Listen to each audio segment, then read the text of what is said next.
If you think about sad and you think about JoJo's, you think about Abbacchio.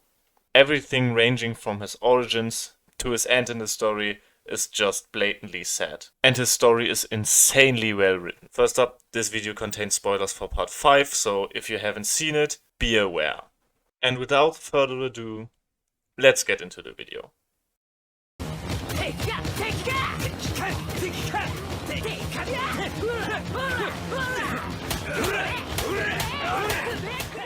Leone Abbacchio is part of the main group in the 5th part of JoJo's Bizarre Adventure. And just as his looks, on the outside he's very rough and grumpy most of the time, but there's a deeper meaning and reason behind his grumpiness. As a former police officer, he has a very high sense of duty and justice, to the point where he doesn't even trust Giorno as he comes into the group of the main cast. The reason being that he lost a partner in the past to a criminal who he formerly didn't take into custody because he thought to himself that he would get free in a couple of days anyway. So he took the money that was offered to him with the thought in mind that it would go to any other cop in the future if he didn't take it. This said criminal murdered his partner, and guilt of him letting this criminal loose haunts him till the end of his life.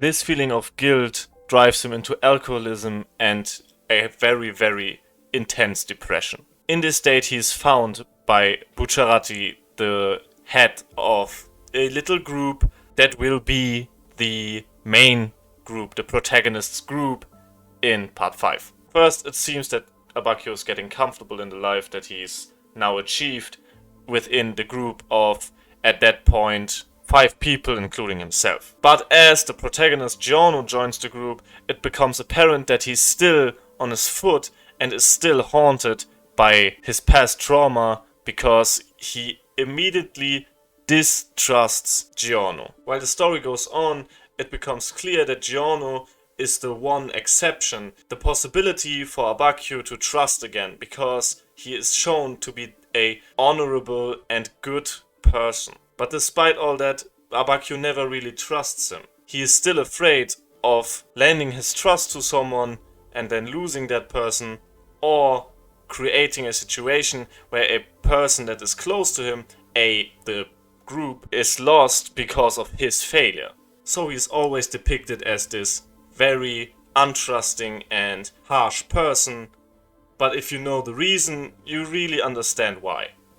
But distrust is not the only feeling he feels towards Giorno. He also is envious of him, and at the same time respects him for doing the just thing, for being able to pursue justice as he can do it in his mental state. Him actually respecting Giorno only makes him show more aggression towards him, because he really can't accept it for himself. He can't accept it for himself that there is another life, there is another chance, except being a bitter and mentally scarred person. In one of the earlier episodes, the group gets into a situation where Giorno, Abbacchio, and another group member, whose name is Fugo, get into a fight with a guy who has a stand that can basically create a world inside mirrors and pull other people inside them. Fugo is pulled inside the mirror dimension basically and is stuck there. Giorno wants to help him and rescue him, but Abbacchio only wants to focus on the mission. It's not easy for him, but his sense of duty and his pride stands in his way. He has to protect the group, even if it means to sacrifice a member of the group. And this is important because later he will do another thing that shows how he develops through the story. And that thing is to sacrifice himself for the sake of the group winning against the main antagonist. The stand of Abbacchio, who I will cover later, has the ability to recreate any person and the thing they were doing at a specific location at a given point in time. With that, the group tries to find out the identity of Diavolo, the main antagonist, as I said. While doing that, Abbacchio loses his life to Diavolo. But with his last breath, he does it. He finds out the identity and the face of Diavolo and rams the skull of his stand into stone to create a picture of the face of Diavolo. He sacrifices himself and not another member of the group to save them and to lead them to victory. The obvious difference is, of course, that he now gives his own life for the sake of his friends and doesn't rely on another person dying for him. This both shows his development and him leaving the situation of distrust, as his trust in his friends and Giorno as well has gotten so high that he's willing to give them the opportunity which he pays with his life. And this truly is a sad moment. Just as he's able to trust again, his life is ended. But it is the perfect character conclusion to him. All the trauma leading up to this moment. People around him dying. And ironically, he's the first of the main cast to die. Well, more or less. Bucciarati is kind of dead, but he still can walk and is present to some degree. So anyways, basically he's the first one to die, ironically. Because his trauma stemmed from his partner dying, and now he's fearing that anyone around him could die, but he is the one who does. And this moment, his death, sets in the redemption of this character. The redemption of him hating himself and him living in depression.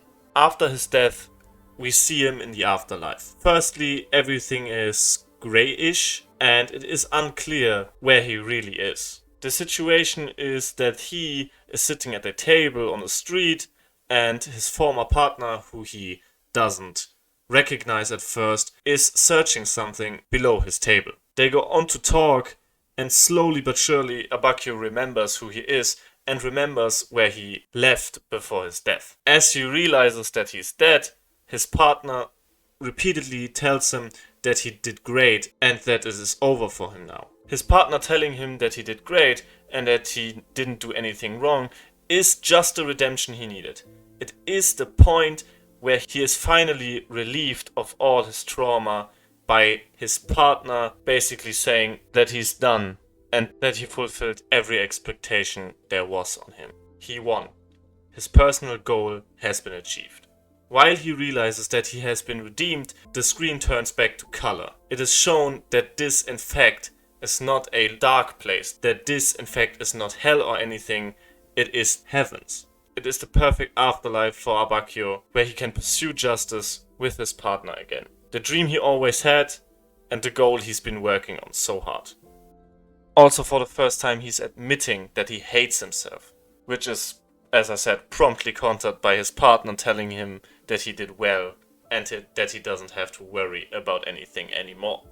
His stand Moody Blues is also a perfect depiction of his character. In many cases, the stand of a character displays some sort of their characteristic as a physical appearance. For example, part 4, Kira's Killer Queen is a cat who displays Kira's desire to live a peaceful and almost cat-like life. In the case of Abbacchio, it's him living in the past. His stand can recreate the past, so it's rather obvious how it is displayed. Other than displaying the past, Moody Blues can't really do anything because he's not very strong or fast, nonetheless a useful stand, but his abilities focus on the past rather than on the present. And that is how Abbacchio lives. The past greatly influences his present and his future as well. But this past crumbles away as he dies. You see a very dramatic shot of Moody Blues fading away while he dies. And this shows how in this moment he left his past behind. How he moved on. He moved on, but he died. He made it, but not alive. And this is the perfect sadness, if I ever saw one. I swear to you, I shed tears. I never cried at any movie, any TV show, never. But this moment, it brought tears to my eyes. It was beautiful and sad. The fact that he reached the goal of his character, but he had to die to reach this goal, just makes it 100 times worse. And this is the absolute great character of Abbacchio. If you enjoyed this video, please leave a like and consider subscribing. It's totally free and it would really help me out.